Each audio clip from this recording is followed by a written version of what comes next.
أعوذ بالله من الشيطان الرجيم. بسم الله الرحمن الرحيم. هل أتاك حديث الغاشية وجوه يومئذ خاشعة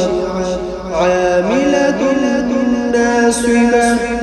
تصلى نارا حامية تسقى من عين آنية ليس لهم طعام إلا من ضريع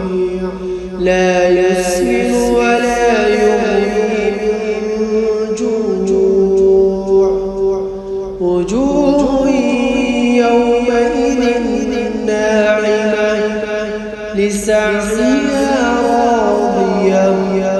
في جنة عالية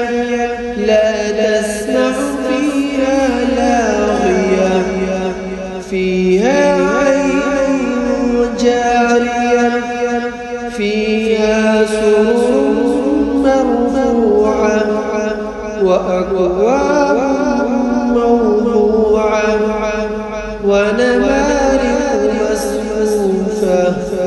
وزرابي مبثوثة أفلا ينظرون إلى الإبل كيف خلقت وإلى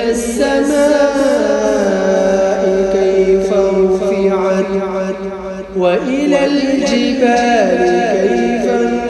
نصبت وإلى الأرض كيف سطحت فذكر إنما أنت مذكر لست عليهم بمسيطر إلا من تولى وكفر فيعذبه الله العذاب الأكبر إن إلينا